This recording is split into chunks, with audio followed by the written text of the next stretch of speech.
easiest in English class. I think we ignore our professor, to be honest. Oh, really? Yeah. I think he's over us. Yeah. He's like, get out. Right. All right, guys. So, I mean, I love it. I like that you're kind of giving yourself a little crap, but you shouldn't at all, because we just learned this stuff. And the purpose of this worksheet is to sort of show you all the different kinds of things that could happen to you as you're doing this kind of problem, right? The very first problem is the easiest problem because the chart tells you area below, and the question is for an area below. Yay, I don't have to adjust it at all. I don't subtract anything from anything. It's beautiful. So if I just look up, first off, get the 1.51 in the right place. So now you know the answer's got to be bigger than 50%. And when you look up 1.51, what do you get? 9345. Yeah, 9345. And one little thing I haven't said yet, do you notice you've got to be nice to yourself about this, especially because if I said 0.67, is that an area or a z-score? You have no freaking idea. You got to know from the question. So put z-scores down and put areas up, right? So if you know what it is at a certain second, put it in the right place. So later you go, oh, that must be an area. That's why I put it the hell up there. If you put it here, you're going to think it's a z-score. You're going to do the wrong thing. It's going to suck. So here, z greater than negative 0.96. This is the opposite of what the chart tells me, so I know what to do when I want the opposite probabilities. That should be relatively straightforward. You can do the shortcut if you want to, but if you look up negative 0.96, what do you get? 1.85. 0.68? 168? 5, thank you. And then if you do 1 minus that,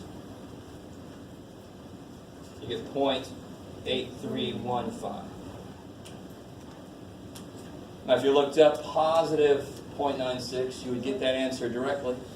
But again, if you're not really sure about that shortcut, just forget it. Never use it. It's not really that big of a shortcut anyway. How we done so far? Is that? So if this was a test, and I know the scores were normally distributed, what's the probability a student scored, almost one step down from the mean or up would be about an 83% chance. 83% of the students would have done that. Yes? Would you write down our answers like that, or is it calculating as percentages? So I want you to get really, this is why I was making you do all your probabilities to 4 decimal places, just to get used to what the chart was going to tell you. If you make this 83.15%, that's great. Nothing wrong with that. You don't have to. But if you want to, beautiful. We're all human. We made percentages because they make more sense to us, humans. So I don't mind if you do that. I love it. Part C. So I want from negative 3.21 up to positive 1.98 on all this area. Poor little pen. So then what do? The worst thing in the world, I don't know if anybody did this, but you never subtract z-scores because then you change where you are. A z-score basically tells you where you are. So you don't subtract the z-scores, you subtract their areas. That makes physical sense. One area is too big, you subtract off the other one, you end up what's in the middle. That just makes physical sense. So what do you get when you look at 1.98? 9761? And negative 3.21. 0007. Scary, but I knew it. And then when you subtract those, you get 0.9754. Oh, you're dying too. Pens come to me to die. All right. Let's see what green does for me. Is everybody cool so far? Yes. This is the basic 3. What's up? Yes. Can you explain that problem a little more? Why they're both facing that way and how you got the Now again, whenever you look up a z-score on the chart is unbelievably single-minded. When you look at z-score up on the chart, it only tells you the area below that z-score you looked up. So when I look up 1.98, I get 0.9761, that's the area below it. Okay. Look at negative 3.21, 0.007, that's the area below it. And then I subtract them because the 0.0007 is exactly how much too much the 0.9761 is. The 0.9761 went forever down. If I subtract the 0.00, it'll stop right at negative 3.21. I'll get the area between those two then. No good. All right. If I, let me see, what's a good example?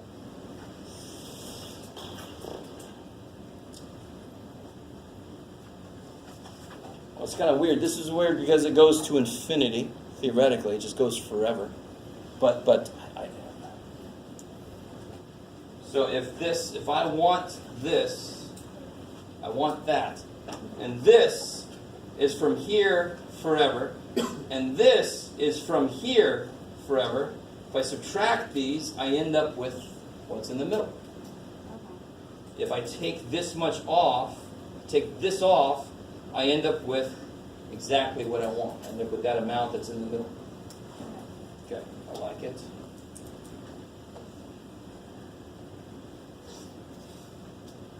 All right. Now I've resurrected this little symbol here for a reason. It's going to show up every now and again. Where do I put that on the picture? There's 0. Put that below 0. It's going to be down here somewhere, because 0 would be P what? P50, or even better Q2, or even better freaking median, right? So 0.33 will be here. And again, you put the area up, so you know it's an area.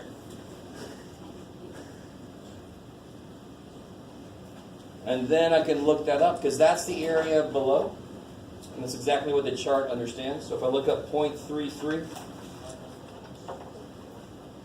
oh, I get something exact. That's nice. Good job, Jimmy. So negative 0.44. Now please, dear God, somebody asked me this, and I'm not picking on them because I get this a lot. It's not negative 0.404. It's negative 0.44. It only goes out to the second decimal place. Sorry. It's up to you guys to point poor man out, but I'm not going to. Here you go. So this will be, what did we just say? Negative 4.44. I like it. Kick ass. If you put that 0.33 down, part of your brain's going to think it's a z-score. You look it up like it's a z-score, but it's not. It's a percentage. It's an area. Now this one had some of us going, but if it can only have 5% above it, well, the mean has 50% above it. So whatever this has a little bit less above it. So 5% above it's going to be way the hell up there. Now the chart's not going to have a clue about this because it only understands areas that are below. So 5% of it's above. How much is below? 95? Yes. Okay. So how come it's not 5% starting from the left? Read it. Okay. So it says 5% of the normal curve above it. Oh, I'm thinking above is in like literally up. Oh, no. Because where are the z-scores at? What axis are they on? Yes. The x, what we consider the x-axis. Right. So where would I say are the x's bigger than 3? I'd say that way, from your perspective. Right? Same idea with this. I like it. So when you look at 0.95, you should get a special case. I love it. Bless you. When you look at 0.95, you get something that's right in between two, and they even mark it. Because this is something that we're going to use a lot of the time. Believe it or not, there's certain z-scores you see all the time. And this is one of them. So if you follow that sucker down, but if you could just see, this is 1.64, 1.65, so right in the middle should be 1.645, right in the middle. If you follow the sucker down, sure enough, 1.645. I like it. And even if your eyes wander over here, we don't even know what this means, but there's 1.645. It's called a critical freaking value. I think it's important. So later it will become very important. So this will be positive 1.645.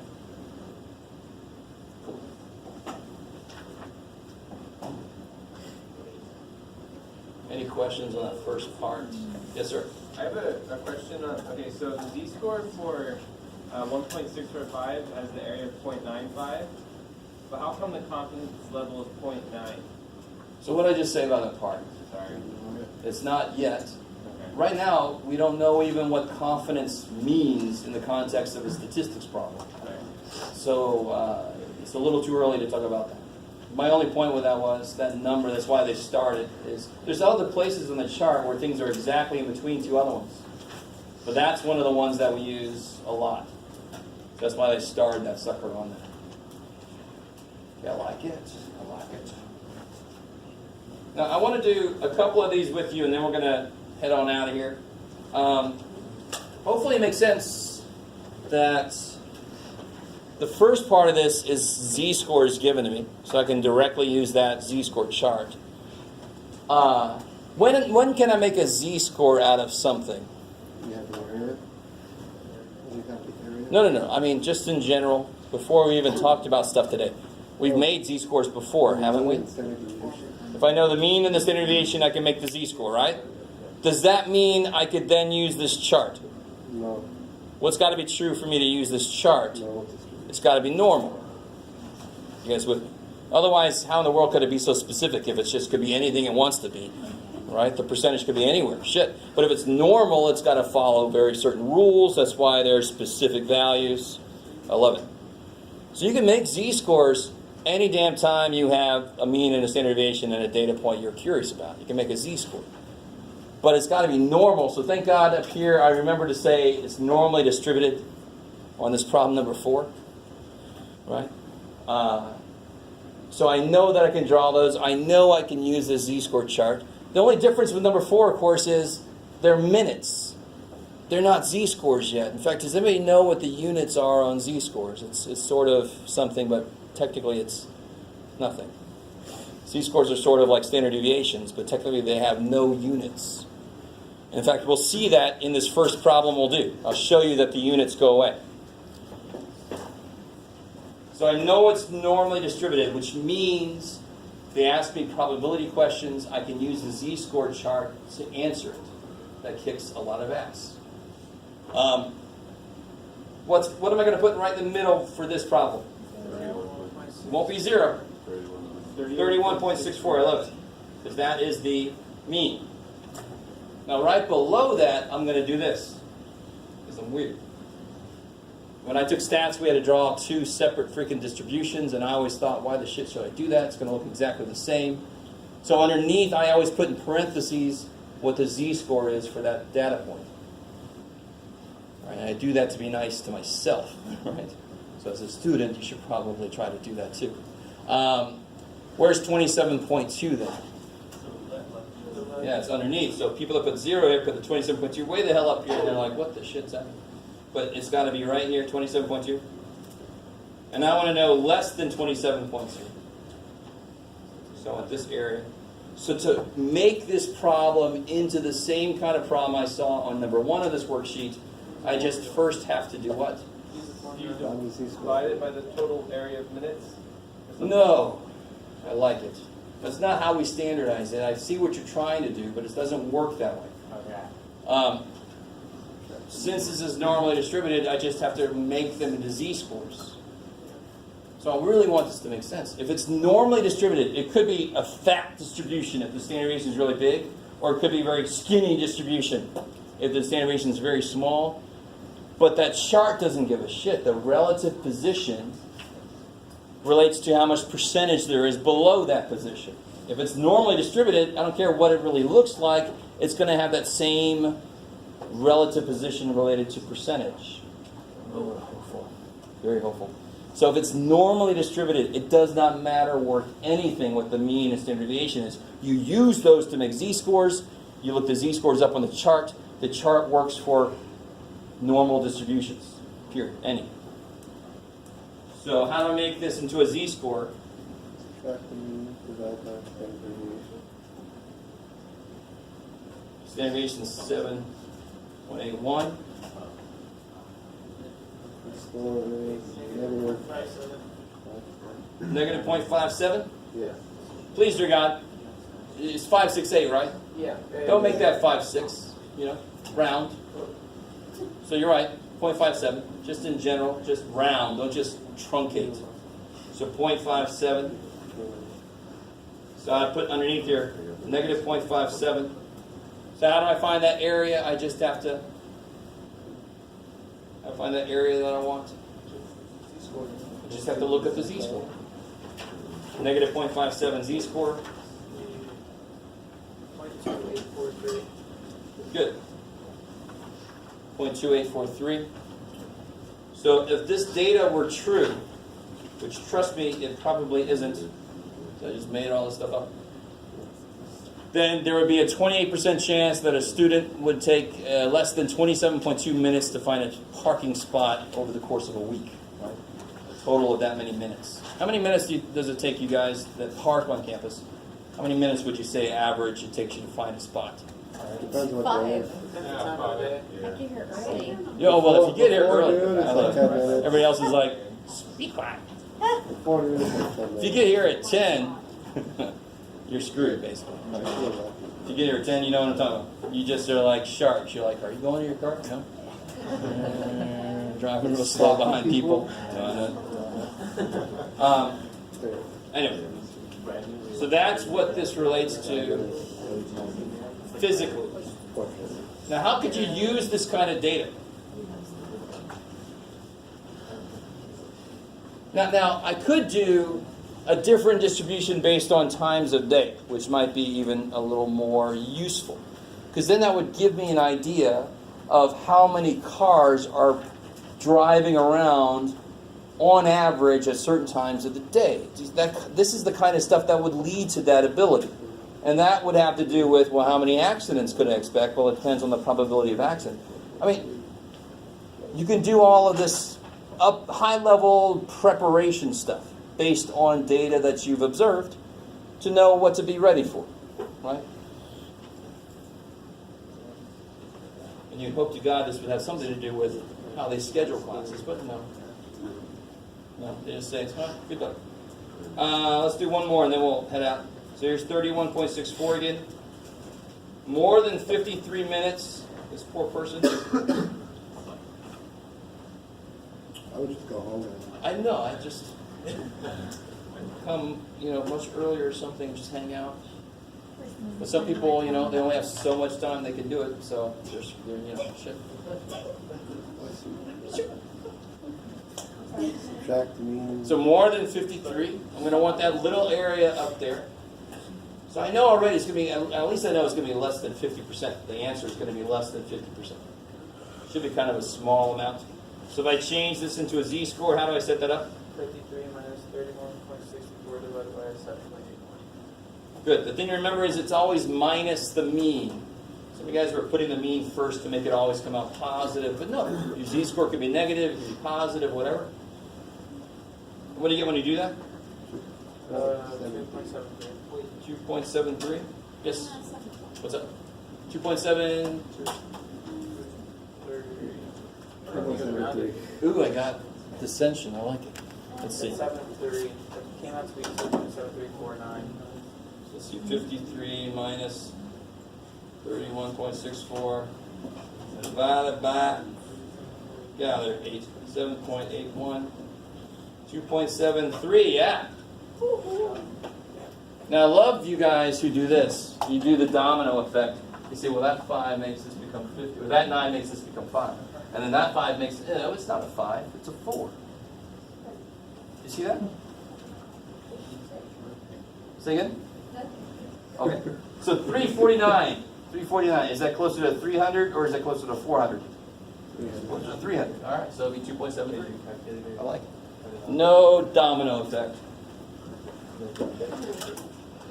So when you look up 2.73, 9.968. So you're subtracting. yeah, 2.73. Whoa, Jeff. 9968. So that's down here. The minute you look up an area, you put it in the right place, and then you step back and say, did I answer my question? No. So 1 minus that. 0.00. I like it. So again, if you look up negative 2.73, shortcut, you get the answer. Or not, that was pretty quick anyway. All right. Do me a favor, try to do these two, and we'll do those two first thing after the quiz on Monday. forget, quiz on Monday. Hey.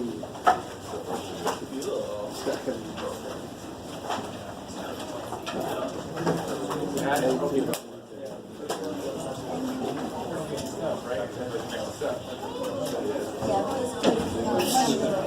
on Wednesday.